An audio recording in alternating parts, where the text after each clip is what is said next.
What's up, you guys? We are back with another podcast, a piece of advice, another episode. This is your host, Ladur, and today we have an amazing guest, Isha. Guys. So, last week we spoke a lot about just how to progress and push forward through failures. And the previous episodes before that, we've really been speaking a lot about healing and setting the tone for 2025. I think we're at the point where we can stop putting the time on it of the year 2025 and just put a cap on it of the fact that we are now in our healing era. We want to be the best versions of us. We want to do the best for us, whatever that may look like, whatever that may take. And it's not always going to be easy as, just I'm no longer doing this and I'm no longer doing that. Sometimes the hardest part about healing is just sitting with yourself and learning how to actually be alone. So, with that said, I kind of want to talk to you about, you know, what are some of the things that you started doing to heal? How did you know it was time to heal? What made you sit there and take that time for yourself, if you did take that time for yourself, and so on and so forth? I think for me, more so like healing for me is like inner work. And so when I think of healing, I think of a connection, which whatever your higher power is. For me, my higher power is God. But for others, it may be the universe. So when you have that connection, you have to believe. So when you're healing, the first process of healing is believing, right? So you can't say, yeah, I believe that tomorrow's going to be a good day. And then you wake up tomorrow with the intentions of just saying, you know what, F it. Whatever happens, happens. No, you wake up with the intentions to start your day the way you want to start your day. So if you want it to be a good day, you have to do the work, right? So when I think of healing, I think of, like I said, connection and also inner peace. Because to start healing, you have to start within. And so there's like, sometimes we have these gray areas where we don't know where to start. And so if you're working on self, you have to start with self. And so you have to dig deep. And some people think that digging deep is like going to the beginning where it started as a child in trauma. And for me, I just feel like starting with trauma isn't self-healing for me. I feel like it's noticing there's trauma, I feel like it's triggering. I feel right? like it's just triggering. It's not you'll get me triggered by reenacting or bringing up my trauma before you sit there and get the best version of me trying to actively solve my trauma. Because right now, all I'm doing is re-experiencing it. Exactly. And for me, I don't like to re-experience things because I feel like I it did it makes already. me the person that I don't want to be. So how about I just do that inner search where it's like, what are the things that I don't want to be? Well, like, what is that person that I don't want to be anymore? And once I realize the person that I don't want to be anymore, I set my intentions for the days to come where I don't have to put myself in places where I have to become that person. I think I feel like for things that are as simple as saying, like, you just have to believe, I just have to set my intentions. Part of it to me feels cliche because everyone's trying to say that, but everyone is not embodying that these days. Some people actually don't even know where to start. So for me, when it came to believing and just the belief, I wholeheartedly feel that there are things that are greater than me. There are greater than us, just like the human race. I feel like everyone is so conditioned, like we are on top. First of all, these animals will eat us up any day if we had to just survive any day. But to just be realistic about it, like there's certain things that I'll see in life that has nothing to do with me, and even just the things that I've experienced in my life where it's like, no, in that moment where you say, oh, it has to be a miracle, it's really not a miracle. It's just something that has been ordained and a blessing just specifically for you. Whether it's you believing in Allah, Babaji, Shiva, one of the gods, or God himself or herself, and the universe. You understand? And I feel like you know that it's time to heal when everything is just no longer working and no longer serving you. It just, everything just, what am I, it's that existential crisis that everyone goes through, or that mid 30 crisis and that mid 20s crisis where it's like, what am I doing? Your friends are no longer serving you. There is nothing that they did to you, but for some reason, you just can't be around them right now. You don't want to eat the same. You don't want to drink the same things. You don't want to do the same things. You don't want to be in the same environments. I feel like that is what really triggers your healing. And as you start actually healing and sitting there and thinking about like, all right, you know what? Let me sit with myself. Once you can get over that scary part of sitting with yourself, because when you sit with yourself, it becomes you sitting with your demons. All the things that you've been surviving off of, all of your survival tactics. That's just letting you, and the longer you've been doing it is the harder it is to actually sit with it. Because it'd be some real things you have to sit there and face. Right. You know, and it'd be like, damn. Okay. All right. So for that phase, how did you survive that phase? And how did you even get to the point of, how did your faith get so strong that you're able to just believe? Well, I don't know if anyone knows, but I was incarcerated. And so during that time of my life, I was like, prior to my conviction, I was a dark, ignorant, angry young lady. Like, dark, I'm sure you remember. And that's so crazy because I've always seen you as this beautiful light of a person. But maybe that's just a safe space that, or just, you know what I mean? Like, just the part of you that you allowed me to see. Because I've never viewed you in that way, like I've always thought that this kind-hearted, sweet, soft, amazing woman that I see in front of me is just who you've always been. It was always there. Okay. Because that's how I was raised to be. But there's times where your environment kind of like shapes you into a person. I look at it like this. Like, I feel like I grew up in an area where it was like survival of the fittest. Facts. Like, you eat or you get eaten. And it's so crazy because the environment outside of my house is what that was, but inside my house I wasn't raised like that. So now I'm going outside and I feel like I'm adapting to my environment. So now while I'm adapting, I'm really becoming this person now. So now, like I said, I'm angry, I'm ignorant, and I'm just like, I just feel like the world is against me, and it's like be eaten or eat. So I just wanted to eat, and in the process of me eating, it led me to going to jail, and I just felt like that is a dark place. Like, that's one of the darkest places you can be. But it was all, I say prison for me was a blessing and a curse. A blessing because had I not gone there, I could have been dead. I could have been, I don't know, I could have been somewhere else than where I am now. And I look at it as a curse because it's like, I didn't see that for my future, but it happened. And I like to think of things like, I don't want to go back in the past and erase anything, because had that not happened, I wouldn't be here. But in that dark place, I was able to sit with self. And it took me a little while into my bid for me to come to that realization. But when I did, it was like self-serving for me. And I remember coming home and somebody said something to me and I was like, I don't care. Like, I don't see myself mixing and mingle with those people. And the person looked at me, it was like, Isha, please, you're going to be back doing the same things you did. And that person got cut off immediately, right? Oh, they were already cut off. Oh, okay. But like, it just made me chuckle in my head. And I was like, you're the person, or people that look at me the way you do are the people that I have to like prove wrong, because I did the work in there. I wasn't perfect coming out, but I did the work and I had a plan. And remembering that plan when I came home, I just had it was my job and my duty to myself and my higher power to prove to myself that I can really do it. Yeah. It took work. I'm still working. I'm still a work in progress, but I feel like I owe it to myself. And I feel like I've spent so much time saying, I hate the word disappointment. Like, feel like I'm disappointing other people. But the healing process that I'm in now, it's like, why are you so hell-bent on disappointing other people? Focus on yourself. Focus on Aisha. Like, I don't want to disappoint me. And I feel like when I got to the space of not wanting to disappoint me, things is kind of like, it changed so much.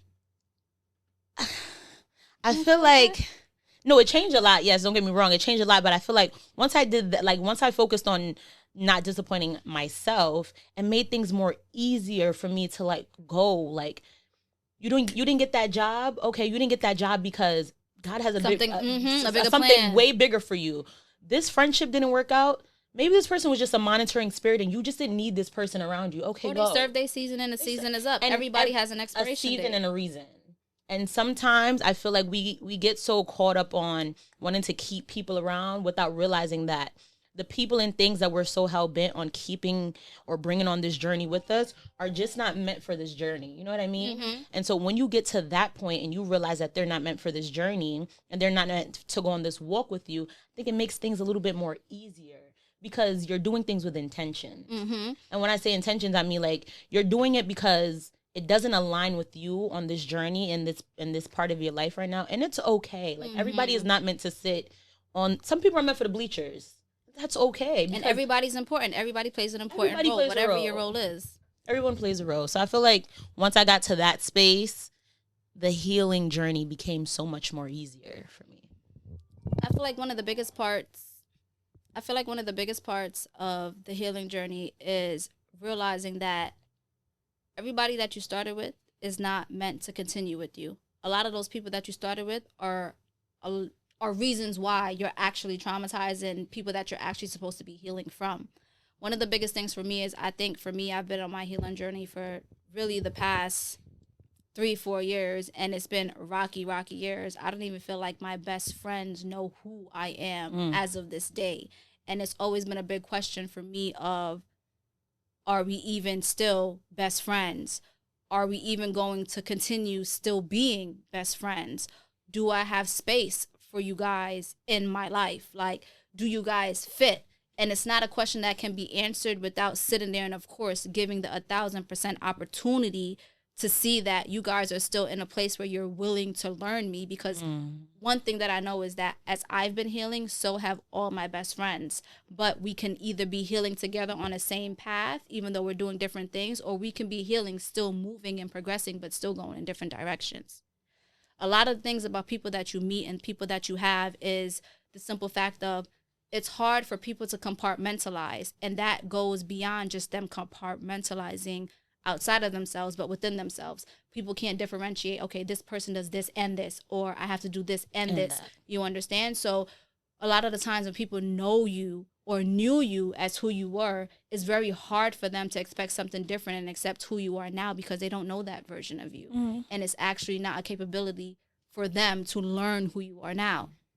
So I think for me, just the self-isolation, even though it is a very, very dark period and a dark time, because you have to sit there and face those demons that you have, I do think that it is very, very, very essential. I do feel like as you're healing, there's a certain point that you can do by yourself, but at some point you need other people. For me, I trust absolutely no one. And my point, up until I couldn't heal myself anymore, is now an actual therapist. But I knew what type of therapy I wanted, and that's just based off legalization. Well, if you're gonna betray me, I can make some money off of it. Like, you understand? It's not that I trust the person that I'm with, even though it is a very comfortable environment, but I chose to then do EDMR therapy, which is a very emotionally triggering therapy. It's not that, come in, so how was your week? It's, she gets straight to the shit as soon as I sit down, and then she distracts me with like a moving ball or moving something, where it's like she dissociates what I'm going to be doing in the moment and only speaks to my mind. So it's actually very interesting and very amazing, because I've done as much healing by myself as I can do, but I can't do anything beyond that. Now is at the point where I need help. And learning to say, hey, I need help is also a big part of healing, because my best friends could tell, like, I don't ask for help for shit. Yeah, I don't like asking for help. It's not my thing. But everyone needs help in some way, shape, or form. And if you're really going to be a boss, you have to learn how to delegate. Delegation is a form of help. You're just telling the help what exactly it is that you need. Right. You know? Mm-hmm. So I think that in the process of just me actually healing or choosing to heal, because at first it's a choice. It was a choice for me, and as I started healing and I continued healing, that's when spirituality actually played an even bigger role in that, because everything just literally started aligning. It became to the point that I could no longer deny he is God or she is God, and that there's something bigger than myself, outside of the fact that I had already thought that, believed that, and that's how I was raised, you know? So now it's at a point that I'm at my healing journey, and I'm extremely selfish. Like, last year was the first year I was very, very selfish, because I've always been the pleaser. I've always been the giver. I'll give you my last because I know I can go make this shit again one way or another. Mm-hmm. But for you, I don't know if you'll make it. this could be that one thing that breaks the camel's back, or this could be the cherry on top, or this could just be the one minuscule detail that makes it play in a very negative way for you. And I always just worried about other people. But that was based on my trauma, based on, when I was younger, sleeping on the roofs, not knowing where I was going to go at the end of the night, or all those things, even though it's by choice because I very much had a home. Right. But anywhere was better than there at that point. Right. You understand? So I think just when it's time for you to heal, there will be signs. If you choose to sit there and just keep denying the signs or making excuse for it, then that may just be the fact that you're not ready to sit there and be with yourself and face yourself, because no one will scare us like the person we see in the mirror when you actually look at them. No, I agree when you say that when it's time to heal, there will be signs, because most recently I stopped drinking, and I noticed that when I would drink this past year, 2024, I would find myself like having a blast. And then in the midst of it, I'd be like, this feels like 2019 again. But we're saying 2019 like it's fun. Like, yeah, this feels like 2019. But in the back of my head, I'm like, no, this feels like 2019. Like, I'm going down a path I'm not Why supposed did you to. drink? What was the reason in the beginning? You understand my drift? So I'm like, this feels like 2019, but that's not a good thing, because this feels dark. This feels like I'm drinking to take myself away from something that I'm really supposed to be, that I'm really supposed to go through and feel it. Because when you go through it, you have to That's the only way see, you get through you it. understand you literally have to go through it to see yourself through it. So I feel like me not drinking, like I'll be drinking, having a blast, and I'll just throw up. And I'll laugh and I'll be like, this is God's way of saying stop drinking. But no, this is God's way of saying, or for others, it's just alignment. This is alignment. And so once I stopped drinking, it gave me time to, now I'm thinking about what I've been through. I'm thinking about where I want to go. I'm thinking about where I see myself. And it calls me to, like, for this last year has made me very vulnerable. I love that. I was not a crier. Like, I would cry behind closed doors. I'll cry to the closest people. You're not gonna see my weakness. Like, you're not gonna have anything to play on. The moment you see me cry, oh shit, something's wrong. I gotta run. Stop. Yeah. And now I'm at a place where it's like, just cry. I want to cry right now. Just cry. Like, I just want to cry. I'm happy, I'm crying. I'm sad, I'm crying. Like, I'm just crying because I feel like once you get into to me, the key point to my spiritual growth was I had to first become vulnerable. That's it for me. And I feel like, and I think the person that helped me tap into that vulnerable side of me, because I feel like, I don't think that she knows that was like the peak.